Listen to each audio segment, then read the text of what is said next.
get started. So first off, welcome everyone to our first Grand Rounds for the 2021 academic year.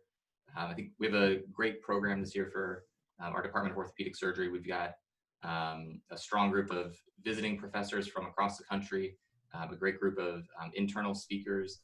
We have our residents planned, as well as a few other speakers on teaching and other topics. And I think it should be interesting to all. And our plan will be to continue with the Zoom format, clearly as long as that's necessary. But hopefully this still lets us get together and interact and share ideas. So to introduce our speaker today, Dr. Connor O'Neill. Yeah, great. Thanks, Drew. So many of you probably don't know Peter because he practices in Marin and Berkeley, but he's been a member of our non-operative spine team for the past almost 2 years now. And he's been just a really fantastic addition to the team, a great colleague. Peter is from Southern California originally. Then he got a degree in mechanical engineering at Berkeley. He then attended the same program at MIT Harvard that Jeff Loach did, actually, the biomedical engineering program, got a PhD there. Then he went to Stanford for medical school, back out to Harvard for physiatry residency at Spalding Hospital, then did a fellowship in interventional pain management before joining us. He just can't stop accumulating degrees, though, because he's now enrolled in a Master's of Public Health program at the Kennedy School. So Peter is obviously devoted to education. Somewhere along the way, he also got certified in acupuncture, which I think he'll tell you about. So again, Peter, it's great to have you here, and we're looking forward to your talk. Thank you so much, Connor. Can everybody hear me? Yep. Yes. Okay, thank you, Connor, for the introduction, and thank you, Drew. It's my privilege today to be able to talk to you about my perspective and experiences in physiatry and how they relate to my work here in the orthopedics department. I have no disclosures.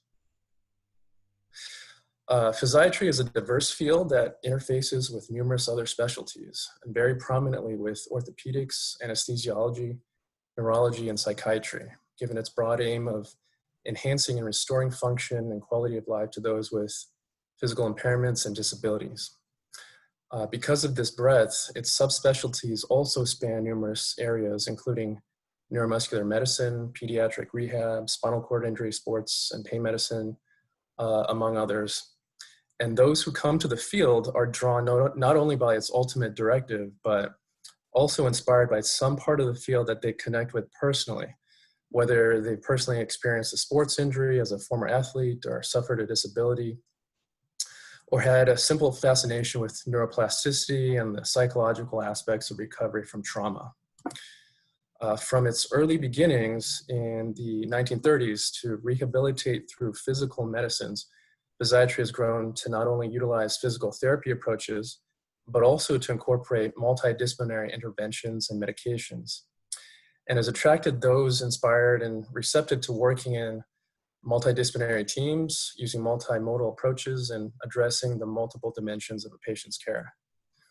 My perspective and approach to practicing physiatry in the non-operative spine service, in my clinics at Berkeley Outpatient Center and at Marin, are shaped by my experiences across varied disciplines, as you heard. And I'll cover 3 of these areas: their current state and their relationship to PM&R, and the patients that I see who have back pain. At the same time that I was learning about the influence of multiculturalism and diversity in views, as well as multiple social factors on holistic health through public health experiences during undergrad at UC Berkeley, I was also in my engineering major and worked at UC Berkeley's Robotics and Human Engineering Laboratory under Dr. Humayun Kazaruni, which involved human-machine technology projects. Some of these projects were funded by DARPA for military applications to augment lifting power for soldiers to carry heavier loads over longer distances. Early on, we worked on load-carrying technologies such as a pneumatic-powered lifting transducer that was tethered to the ceiling, shown here on the left. But the newest project at the time was a set of motor-powered mechanical legs that could walk along with the user to carry heavy loads. This is one of the earlier prototypes. So part of designing this was understanding not only the engineering design of the motor transmission, but also the biomechanics of lower extremity movement and gait. These exoskeletons, or wearable robotic units to augment human power, were actually intended to help firefighters, rescue crews, postal workers, factory and warehouse employees, and other folks who did heavy lifting on a regular basis. And the exoskeleton would make lifting easier and really try to prevent back injuries. And the hope was maybe even someday help people with degenerative disorders or CNS injuries walk again. So with the support from DARPA's Exoskeletons for Human Performance Augmentation program that was launched in 2001, Dr. Kazaruni's lab went on to develop the first working exoskeleton prototype and the first practical untethered exoskeleton, and to then also found Exobionics in 2005, which is currently located in Richmond, California. Challenges that patients with CNS injuries that they deal with are not only their limitations in mobility, but also the multiple physiologic and health consequences that result from that immobility and inactivity. These include muscle weakness and atrophy, pain, skin breakdown, obesity, diminished cardiorespiratory capacity, and relevant to orthopedics and biomechanics is bone density loss, especially in the distal femur and proximal tibia. 60% of individuals with spinal cord injury suffer from bone density loss occurring below the level of their lesion at rates that can actually approach a loss of 1% of bone density per week and reach over 20% loss by 3 months after their injury. But most bone density loss occurs within the first 1 to 2 years after injury and stabilizes after 3 to 8 years. Persons with spinal cord injury are likely to experience lower extremity fracture that may require closer management for several months to 1 year before reinitiating weight bearing using a standing frame or any other assisted device that's intended for their continued rehabilitation. To rehabilitate mobility and function, patients with CNS injuries also have to overcome the biomechanical challenges related to the neurological injury itself. These include restricted range of motion due to the development of spasticity and contracture, and abnormal movement synergies leading to altered asymmetrical gait patterns, and contributing to poor balance and increased risk of fall during single limb support, and also greater energy expenditure during walking. Given these multiple limitations, a large proportion of individuals with spinal cord injury have limited, if any, recovery of walking function, and thus rely on a wheelchair for mobility, which brings its own challenges to equipment transport, accessibility to indoor spaces, and navigation over diverse terrain. But for those with lower levels of injury who are able to recover from some walking function and not be dependent on a wheelchair for mobility, options like full body hip, knee, ankle, foot orthoses with lock joints were the earliest devices developed for persons with paraplegia. This was followed by knee, ankle, foot orthoses that were developed to reduce weight and donning time. And these offered freedom of upright mobility compared to wheelchairs and helped to control the alignment of joint movement, as well as to provide a weight-bearing substitute for weakened muscles. However, these also have been associated with energy inefficient compensatory mechanism to maintain walking. So in the 1980s, reciprocal gait orthoses, or a specialized form of HKFOs for upper lumbar spinal cord injury, in which active hip flexion and trunk activation are still preserved, were developed. These RGOs and other such designs coupled the flexion of one hip with the extension of the other hip through either a cable or gears to enable pelvic rotation and produce a reciprocal gait pattern that more closely approximated natural biomechanics compared to the earlier orthoses. But even with the use of these conventional orthoses and bracing for ambulation, individuals with spinal cord injury must still expend high levels of energy to achieve modest, still non-functional gaits and at inefficient speeds, with the potential for upper limb overuse due to relying on crutches or a walker to maintain stability and still retain the risk of falling. In the late 1960s, assistive technologies in the form of functional neuromuscular stimulation or functional electrical stimulation, or FES, were developed to allow patients to ambulate over limited distances. FES applies electrical stimulation to the motor nerve of muscles affected by paralysis through either implanted or surface electrodes to generate muscle contractions, intended to be in a coordinated sequence that facilitates a functional activity such as walking. A simple version of open loop FES without sensors is for drop foot dysfunction, common to patients with things like stroke, MS, TBI, spinal cord injury, cerebral palsy, to effectively reproduce the stepping motion. Stimulation of the common peroneal nerve is achieved and timed to the gait cycle using a pressure-sensitive insole switch inserted under the heel that's connected to the stimulator. Stimulation begins upon heel off and ends after heel strike of the gait cycle. Stimulation causes ankle dorsiflexion and also eversion to assist in clearing the foot through the swing phase. And stimulation can also be used to stabilize the ankle during weight bearing through improved foot contact with the ground at a better angle. For appropriate patients and conditions, FES enables greater gait efficiency and improved balance. However, FES systems have limitations that also include requiring functioning alpha motor neurons for neuromuscular excitability and the patient's ability to tolerate the electrical stimulus needed to achieve an adequate muscular contraction. More advanced versions with closed loop algorithms, also with 3D motion detection of gait and synchronization of multiple stimulators, are able to facilitate gait for more advanced injuries. With improvements in robotics, microelectronics, materials, battery and motor technologies, advances have been made to orthoses.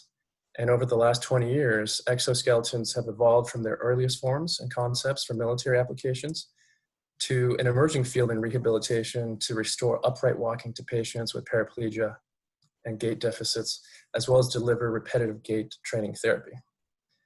And for gait training therapy, there are four main robotic categories.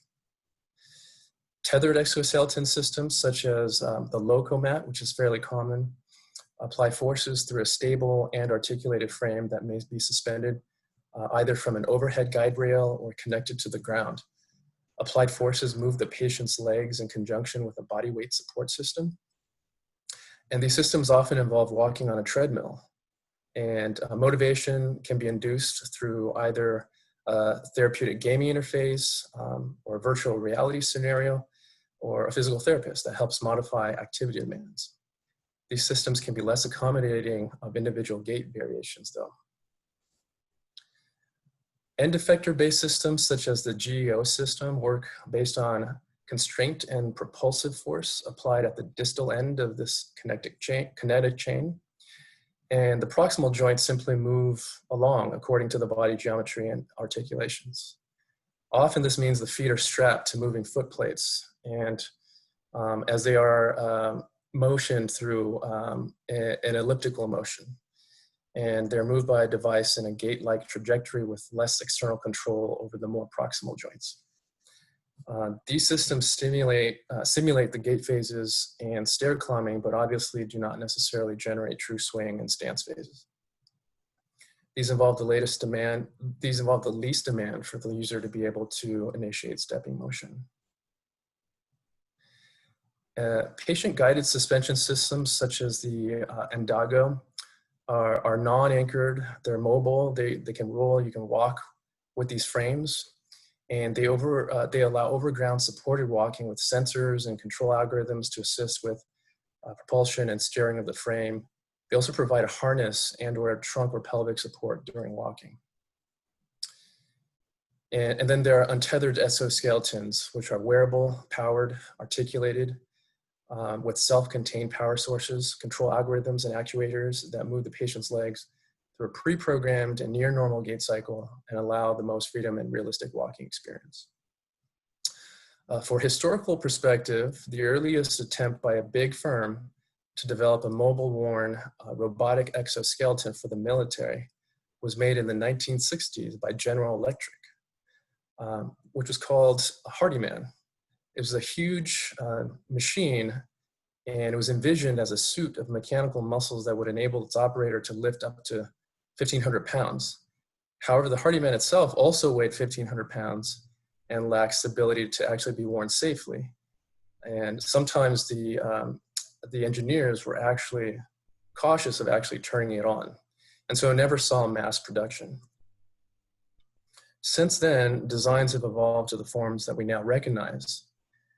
In contrast to evolved military exoskeletons, such as the ExoS2 shown here by Raytheon, which amplifies the strength and speed of a healthy individual to allow the user to lift heavy objects, but still requires a large external power supply and a tether.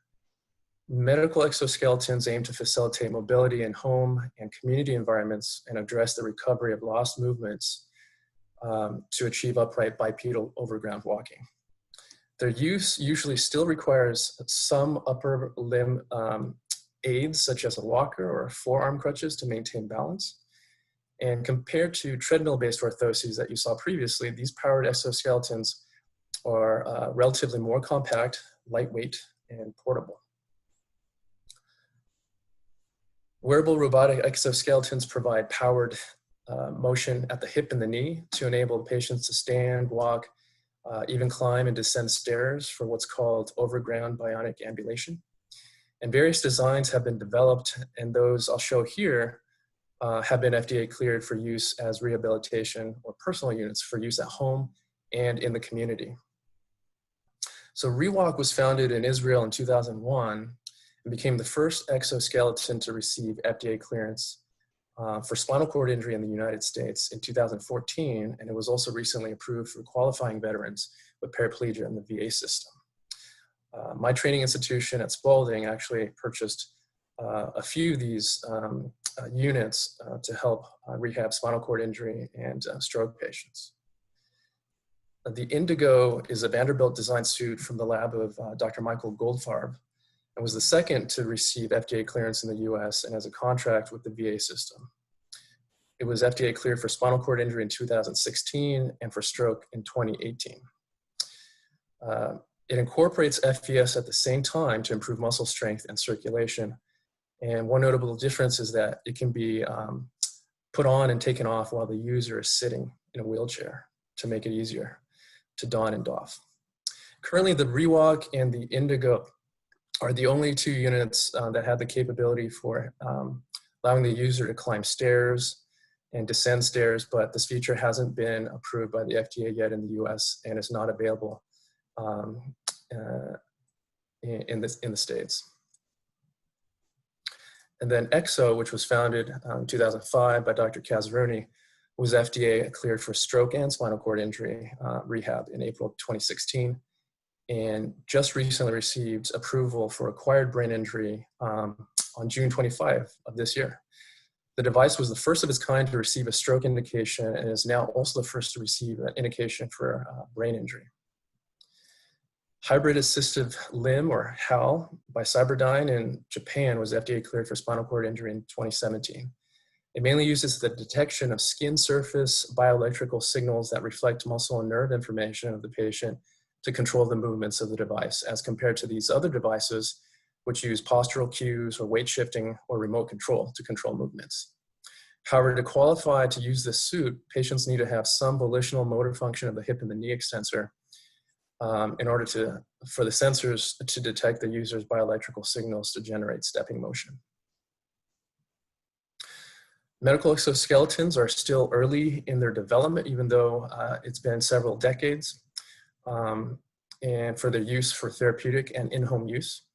As a rehabilitation approach, they have the potential to provide task-specific training for motor recovery, neurological gait impairment in patients with a variety of neurological conditions, such as complete or incomplete spinal cord injury at C7 or lower, and hemiplegic stroke, among others. Requirements for their use are preserve bilateral hand function to initiate walking using a hand controller, or to control their assistive device to help shift their body weight or provide standing balance, as well as adequate hip and knee range of motion consistent with walking. They also need to have adequate bone density to sustain standing and weight bearing.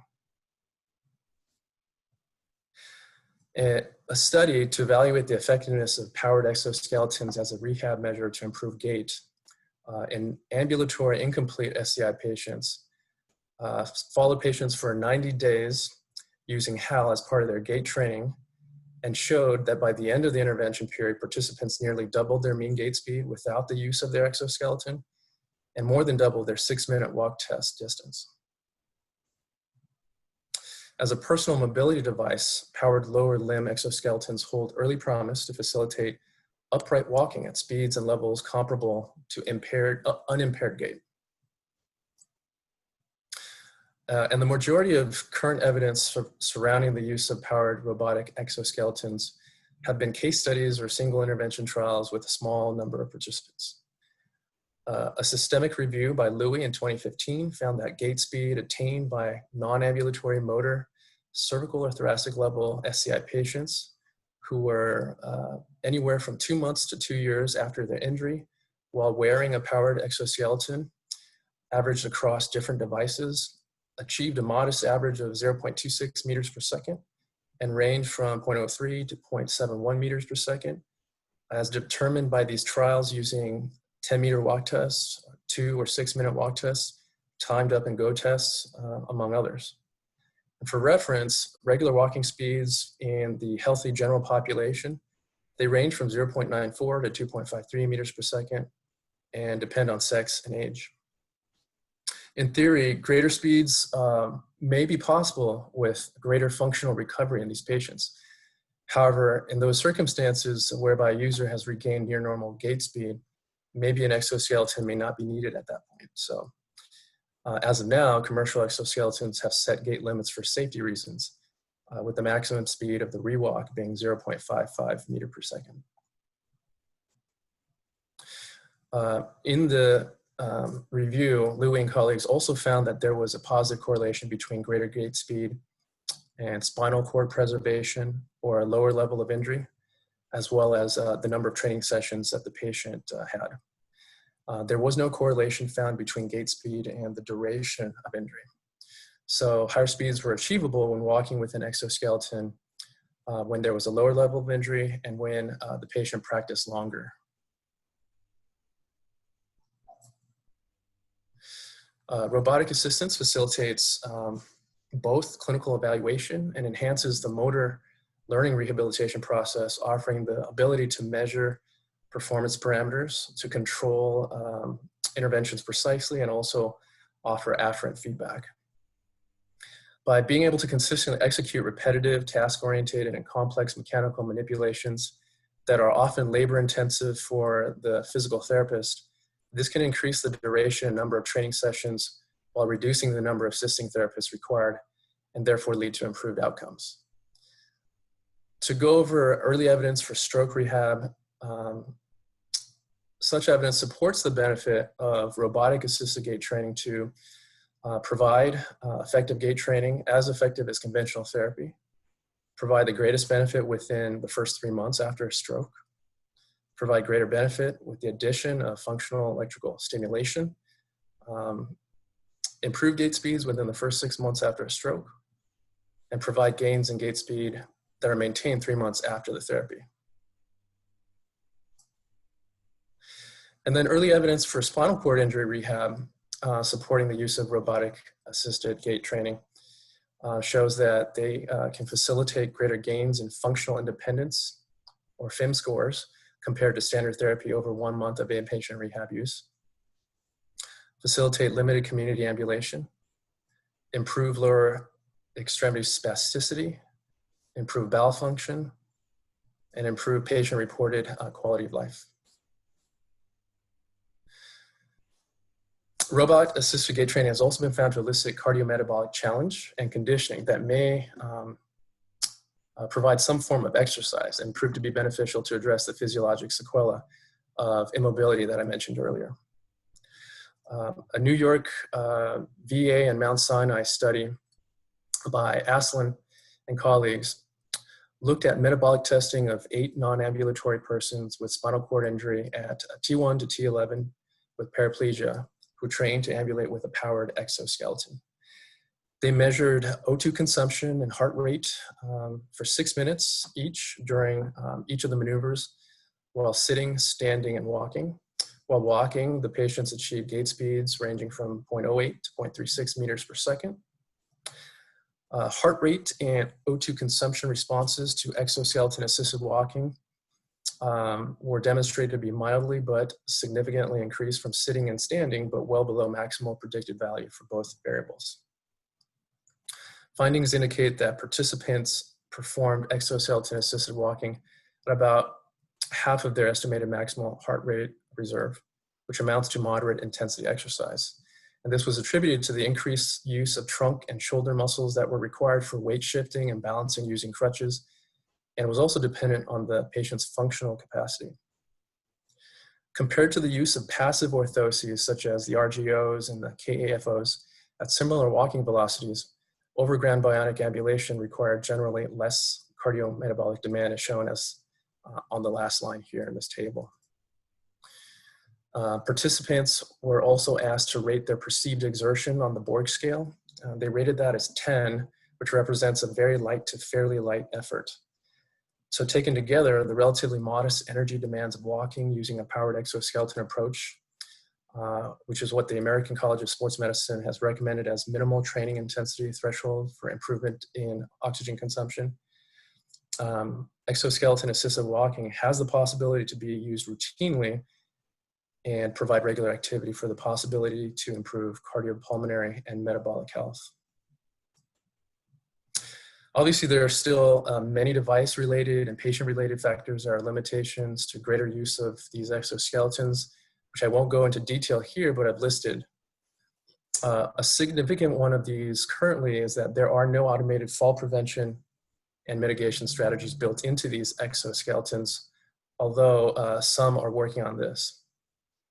Should a fall occur or the system fail, the user could be injured or potentially left far away from an alternative mobility device, and thus the FDA has required a trained companion to be present during the use of these devices. And in February 2015, the FDA announced that all powered exoskeletons be classified as Class 2, and citing the risk of falls, abrasions, blood pressure changes, adverse tissue reactions, premature battery failures, electrical shocks, and device malfunction. Current use of these exoskeletons still remain investigational with regard to their overall as well as comparative effectiveness in rehab. And there's still a lack of understanding of the physical demands imposed on the user. There's a lack of understanding of the potential for secondary medical and psychological benefits, all of which require longitudinal studies. Neurocontrol algorithms and interfaces are also being explored. It's expected that further refinement of design and control will enable greater approximation to human gait patterns and ability to navigate even different terrains. There are also areas in development looking into modular robotics or exoskeletons specifically made for just singular joints like the hip or the knee, as well as soft robotics which use non-rigid materials and actuators that enable more fluid movements. Also, the incorporation of FES for the added cardio-metabolic benefits, as well as brain-machine interface to address certain limitations, possibly in the upper extremity.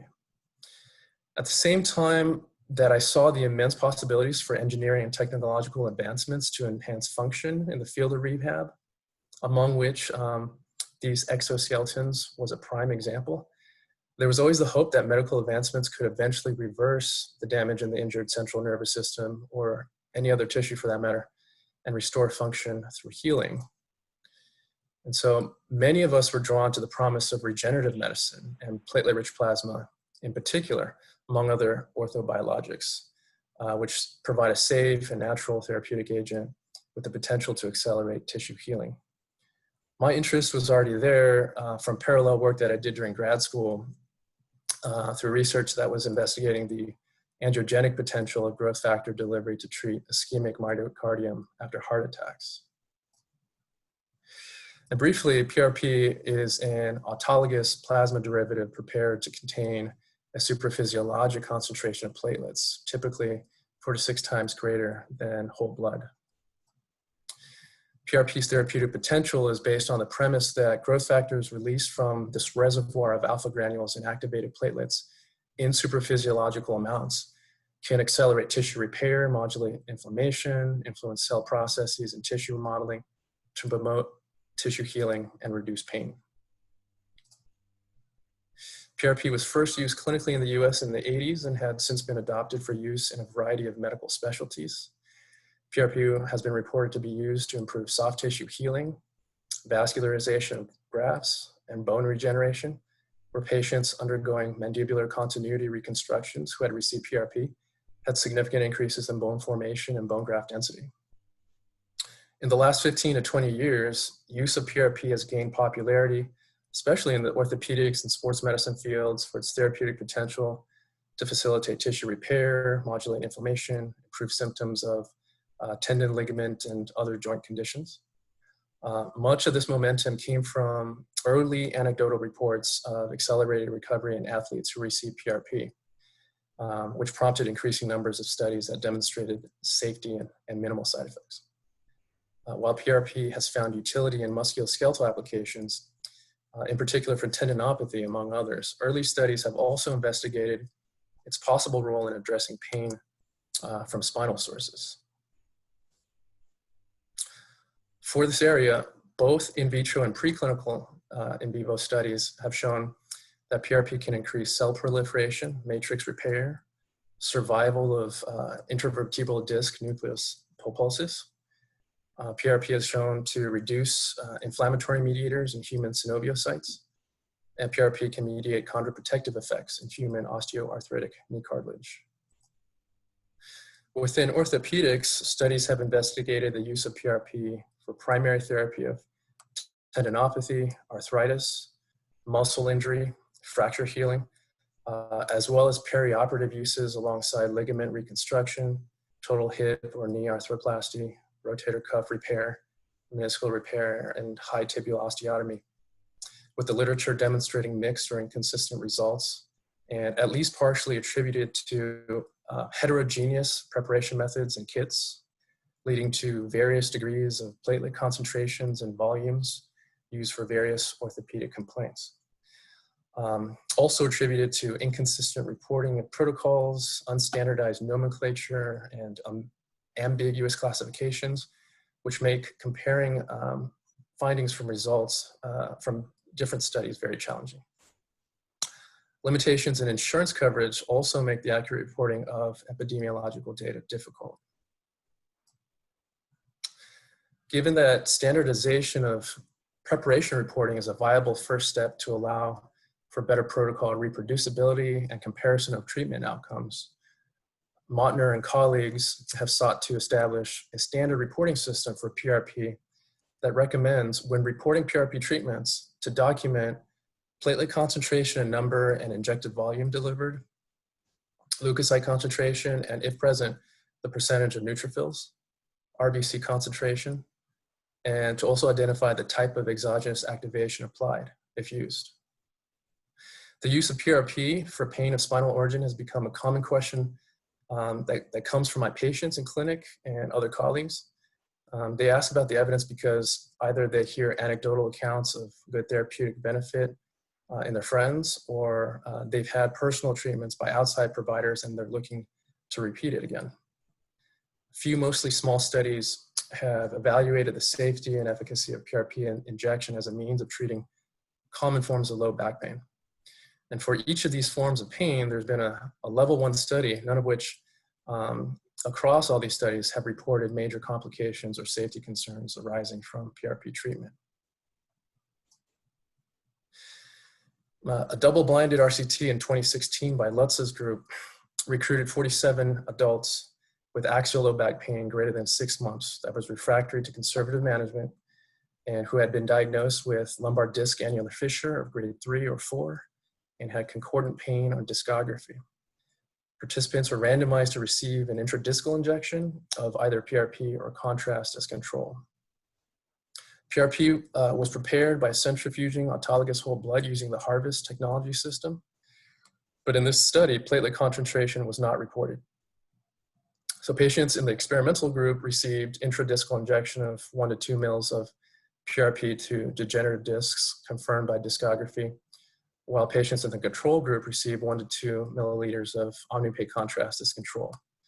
The participants were followed for 2 months, and results showed that intradiscal injection of PRP compared to Omnipaque contrast provided significant improvement at 8 weeks of follow-up relative to baseline with respect to the primary outcome of function, as was measured by the functional rating index, and pain, as measured by the numerical rating scale.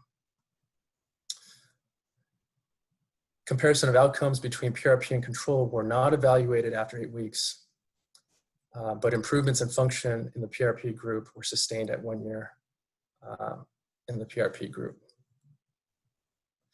For treatment of radicular pain, the level 1 study did not involve PRP actually, but an analog called autologous conditioned serum, which is similarly obtained through processing autologous blood from the patient, but to enrich it with interleukin-1 receptor antagonist content and then have it function as an anti-inflammatory agent. A double-blind RCT in 2007 by Becker and colleagues enrolled 84 patients with moderate to severe unilateral lumbar radicular pain of at least 6 weeks with MRI or CT findings who had not had an epidural injection to the affected nerve in the last 3 months. Patients were randomized to one of 3 groups and received 3 epidural injections of either the ACS, 5 milligrams of triamcinolone, or 10 milligrams of triamcinolone, and they were followed for 6 months. The autologous conditioned serum was prepared by incubating venous blood and leukocytes in the presence of chromium sulfate treated glass beads using the orthokine system to physicochemically induce increased autologous production of interleukin-1 receptor antagonist and other anti-inflammatory cytokines. And then patients underwent transforaminal epidural injections once per week for 3 consecutive weeks and were followed at 6 weeks, 10 weeks, and 22 weeks following the first injection. The primary endpoint was pain measured by VAS, and the secondary endpoint was Oswestry Disability Index to measure function. All 3 groups showed clinically remarkable and statistically significant reductions in VAS and ODI scores. Pain was significantly decreased in all groups after the first injection. It continued to be decreased up to 6 weeks after the first injection. And the ACS group showed superiority to triamcinolone with continued reduction of pain from 6 weeks to 10 weeks after the first injection, and had lower pain levels at the end of the study. And this suggested that there was a clear indication that ACS was superior to triamcinolone in the long-term reduction of pain. ODI scores reflecting disability showed statistically significant improvement following the injection, but the scores from all 3 groups were not statistically significantly different by the end of the study. Also, there was no statistically significant difference between the 2 triamcinolone dosages during the study period. For sacroiliac joint pain, a prospective RCT in 2017 conducted by Singla and colleagues enrolled 40 adult patients with over 3 months of greater than 3 out of 10 intensity low back pain below the level of L5, who were diagnosed with SI joint pathology on imaging and had 3 or more SI joint provocative tests on physical exam. And patients were randomized to receive either 3 milliliters of activated leukocyte-free PRP or 60 milligrams of methylprednisolone under ultrasound-guided SI joint injection. Patients were followed for 3 months for the primary outcome of pain measured by the VAS and disability measured by the ODI.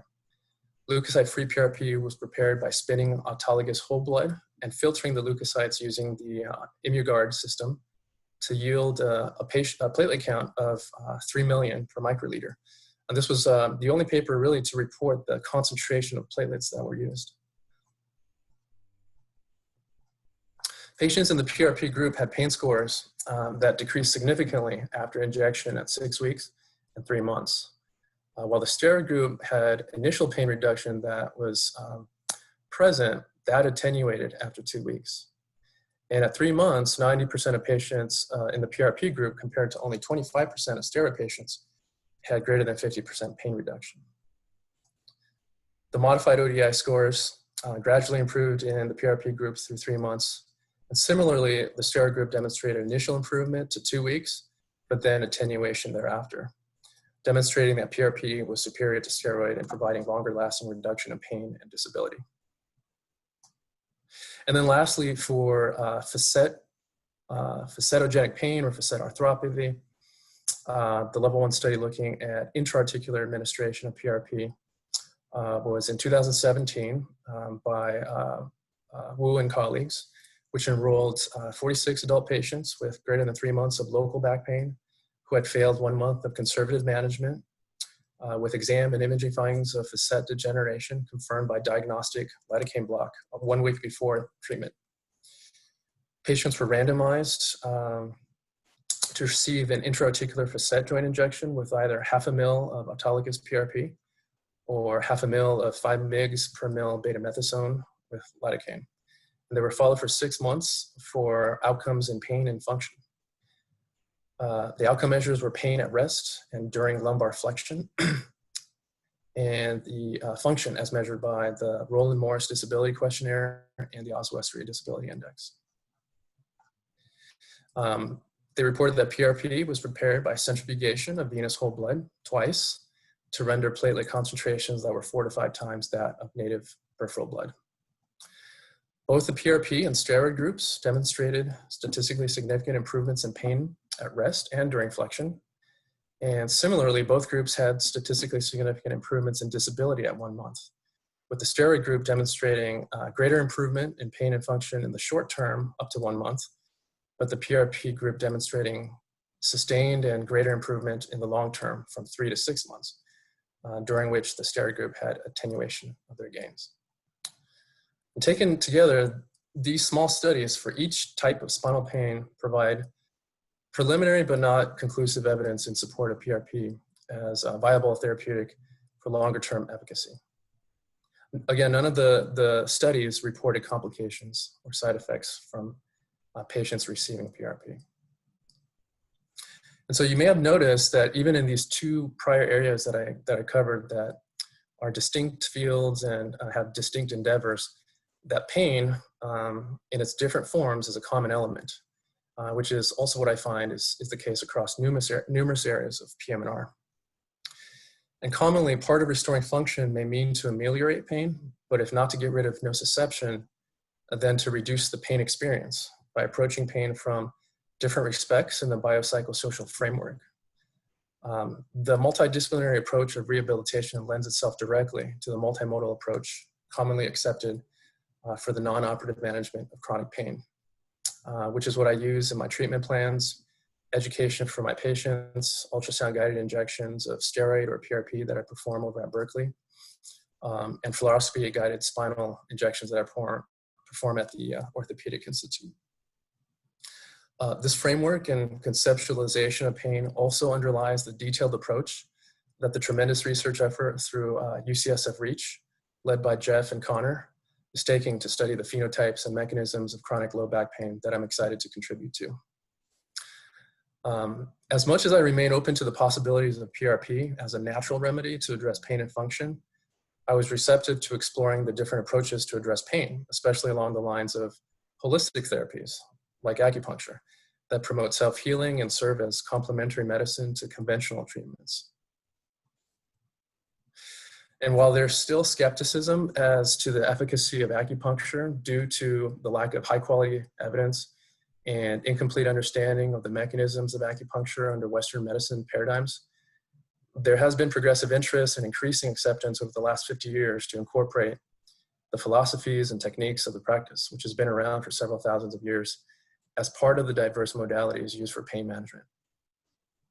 Joint clinical practice guidelines from the American College of Physicians and the American Pain Society have recommended that physicians consider acupuncture as a cost-effective treatment option with proven benefits for managing low back pain. In 2017, the American College of Physicians issued guidelines for treating non-radicular low back pain that included acupuncture as part of a non-drug treatment of acute or subacute low back pain and as part of initial treatment of chronic low back pain. They cited low quality evidence in support of the benefit of acupuncture for acute or subacute low back pain, and moderate quality evidence in support of the benefit of acupuncture for chronic low back pain. Extensive investigations of the efficacy of acupuncture have been performed in the past, and they continue. Studies have spanned acupuncture's various forms, from traditional Chinese to Japanese styles, along with the use of microsystem approaches such as auricular or battlefield acupuncture for acute pain and scalp acupuncture. And they also range to investigating the newer forms such as palpation-based structural acupuncture that has been highlighted, that highlights the musculoskeletal underpinnings of different pathology. The proponents of palpation-based structural acupuncture have also been evolving the understanding and techniques for not just the meridian-based treatments, but also the techniques and approaches for dry needling of myofascial pain, whereby their needling techniques target not only the top muscular bands traditionally identified as trigger points, but also the confluence of muscular planes at different layers, where there might be myofascial, where there might be fascial or connective tissue contributions. And as Connor explained, I explored a particular style of this palpation-based acupuncture through a 9-month course during my residency called Integrated Structural Acupuncture. And this was based off of a Nagano-style acupuncture practiced by and taught by Kiko Matsumoto. And then after which, taking this course, we would be able to practice medical acupuncture under our medical license. This approach determines acupoint selections based on pain at a distal or called a reflex point, such as the abdomen or the hand, that's diagnosed by palpation of these points.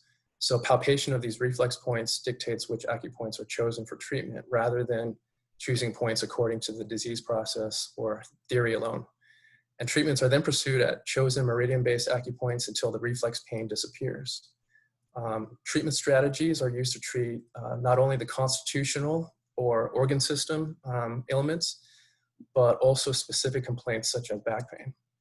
And the integrated component of this style meant that it further integrated structural treatments that target myofascial imbalance, and also incorporated these microsystem approaches such as Yamamoto new style or new scalp acupuncture to treat chronic musculoskeletal pain.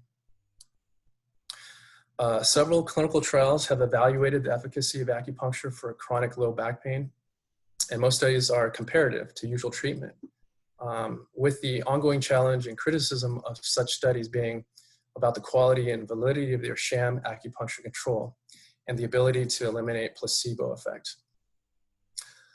For example, sham acupuncture compared to Virum or true acupuncture may involve something like minimal acupuncture, where needles are inserted superficially and at a distance 1 to 2 centimeters away from the acupoints outside recognized meridians and without mechanical stimulation to elicit what's called the chi sensation at the needle site. Which is described as soreness or numbness or fullness felt by the patient, and also a sensation of needle grasping by the tissue felt by the acupuncturist. And it's thought that the elicitation of the sensation contributes to the mechanism and efficacy of acupuncture. One example of this challenge is a study by Li Bing's group in 2002. And they investigated 12 weeks of the addition of traditional acupuncture to PT compared to minimal acupuncture sham added to PT compared to PT alone. And the addition of acupuncture was significantly superior to PT alone with respect to pain disability, and psychological distress. And compared to sham, true acupuncture was significantly superior in reducing psychological distress only. But by 9 months of follow-up, the superiority compared to control was reduced, and then acupuncture was also shown to be no different than sham acupuncture. And so this trial supported a placebo effect, and it still remained unclear whether acupuncture was superior to placebo. Findings from the collection of RCTs have shown mixed results thus far. And the benefit, and they've questioned whether there's benefit of acupuncture beyond placebo, as well as, again, the validity of sham acupuncture to serve as the control. It's been argued that needling, even at non-acupuncture or active use, which is an endogenous pain modulatory pathway in which response to a painful stimulus can be inhibited by another, often spatially distant noxious stim, and forms the basis for the use of counter-stimulation to reduce pain. And a prime example of this is rubbing a fresh bruise or applying menthol for muscular pain. And without going through particular details of these comparative studies, I'll just mention that they include a mixture of low and moderate quality evidence for the superior benefit of acupuncture over sham for improving pain, but not necessarily function, and maybe the minimal superiority of acupuncture over NSAIDs. And comparative studies have similarly shown that different types of acupuncture or modalities are better than other types. And it's easier to gather in summative guidelines by the North American Spine Society, which report that there is conflicting evidence that acupuncture works better than sham, and there's insufficient evidence to draw conclusions regarding the comparative effectiveness of acupuncture techniques. The guidelines do report, however, good evidence to support recommending the addition of acupuncture to usual care for chronic low back pain to obtain short-term improvement of pain and function.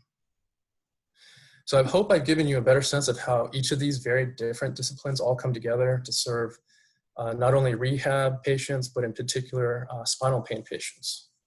And so walking, starting with walking for the earliest discipline, walking serves as an important objective measure of spine health. Our mobility and how we walk is an index of our health and indicator of disability and recovery. And engineering technologies can help us to better understand and treat those spinal ailments. And more than one approach, but multiple approaches and the incorporation of novel and complementary therapies may be part of the repertoire to improve function and pain in a patient's recovery. So thank you very much for your attention, and I'll take any questions you might have. Great. Thanks, Peter. That was a great talk and really interesting and innovative work. If anybody has any questions, feel free to unmute yourself. Yes, Jeff, I have a question. Chat. Yes. Thanks, Peter. That was a great presentation. The question I have, I think that relates to both the PRP and the needling, is the concept of standardizing the protocol, dose response, what the mechanism of action is, such that there can be a standardized approach. I mean, do you see with PRP and or needling that there is a well-defined linkage between the mechanism by which the intervention has its effect on pain, such that there can be some standardization about how the procedure, for example, PRP, there may be quite a bit of difference between the potency between patients in terms of activity of their platelets, et cetera, and maybe similarly with using acupuncture. So how do you see those treatments being standardized to the extent that we can really understand how they work, so that protocols can be generalized? Yeah, I definitely see that in the literature for both of those two approaches or therapies. There seems to be a direction of research that looks at mechanisms or physiology, and it's usually in vitro. And then there's a direction of research that looks at clinical effectiveness. And there seems to be a disconnect for certain. I understand for acupuncture studies, they try to connect possibly the functional aspect by looking at functional MRI studies of the brain and see when patients receive acupuncture, any functional changes in their brain physiology to hopefully derive their pain experience. But I think it's true that in both of those fields, there's one branch that's in vitro and in vivo, and then that look at mechanisms, and another branch that looks at clinical studies. And I imagine it's very hard to derive any like a physiologic study in a clinical respect to see what that benefit is. Some for PRP, I imagine, could involve taking biopsy samples to quantify maybe the inflammatory or the anti-inflammatory process or the remodeling process temporally. But I think that is still a big challenge. I think the effort that I mentioned that to standardize the reporting of PRP is something that I think folks may have to try to do so that there's some consistency and then repeatability for PRP studies. Thank you. Peter, I have a question. Oh, Yes. yeah, you go. Yeah. Sure. Yeah, sure. Yeah, after you, Lisa. Okay, Lisa first, and then Sibel. Okay. And Lisa, I think you're on mute right now. Thanks for a really great talk and providing your unique perspective into the field of PM&R, particularly as it relates to your own experiences and training. I had a question regarding the mobility devices. As you mentioned, the robotic devices can be really super cost prohibitive. And the tethered devices, which are sort of our traditional devices that you might see in the gyms, are what we have. In your reading and review, was there any comparison in terms of true functional outcome between the two devices? Should we abandon our tethered devices because the other devices really show a benefit? Yeah, that's a good point, and I think the information that I found in the literature, I think, address 2 points. I think one is the robotic devices. The big distinction there is that they're advocating that they provide more approximate physiologic gait than gait provided by the fixed devices, because either they're fixing the endpoints of the kinetic chain, or they're applying some form of suspension that eliminates the use of trunk control or trunk musculature. And the other attribute of the robotic devices was that it helps engage, because of the freedom of movement and mobility, helps engage patients to activate those trunk muscles, and then it goes towards the conditioning aspect, that they're able to use that to maybe expend relatively less energy for certain parts of the gait, and then to redirect that energy to more effective sort of activation or muscles that are used for gait. But I think for all of those studies, I think it's fairly early. Nothing is really really apparent that jumps out and says that we should get rid of all these fixed devices in favor of the exoskeleton. So yeah, nothing in the literature that I found was really one way or the other. Great. We'll take one more question from Sibel, and then I think we'll plan to wrap up after that. Thanks so much for your great presentation, Peter. My question is, which PRP injections are paid by the insurance companies, since they are not all covered by them? Yeah, I actually don't know, and I'm not quite sure, like the type of PRP. It may actually vary by insurance. So whether or not it's like the ACS, PRP, leukocyte-rich or leukocyte-poor, different types of PRP. I do know that one of my patients had her insurance cover the PRP that we did, but that has been not necessarily teased down to that level of detail of like which one over another type of PRP. Drew, just before we break up here, a terrific talk, incredible overview of such a diverse spectrum of their interests. Because we've got Aaron Fields on the line as well. And I wonder, with your overview of the ACS versus PRP for regenerative technologies, the next phase of Aaron's grant is going to be involved with regeneration of the disc. And can you give some guidance on which injection might be most useful for that phase of Aaron's study? Well, I think maybe I've been peripherally involved in that study. I'm not sure if it's the same study that I'm working with Aaron on. I think that there needs to be just kind of looking into the in vitro parts of this study of PRP, where concerns are over RBC or leukocyte-rich PRPs versus leukocyte-poor PRPs. You know, and there's thought that there may be ultimate detriment if there's a higher level of one of those elements versus another. I know that there was earlier concerns with, I think, if I remember correctly, it's leukocyte-rich PRP that in the long run may have detrimental effects, either on cartilage or disc material, but I'll have to fact check that. So I think regarding the elements is probably where the detail lies, and how to modulate the different other components. So the RBCs, the leukocytes, than just the PRP concentration alone. Great. Well, Peter, thank you again. This was great and a great way to kick off Grand Rounds for the year. Thank you all for logging in. Next week, Dr. Sarah Edwards will be presenting. So look forward to seeing you all then. Thank you. Bye. Great job, Peter. Thank you.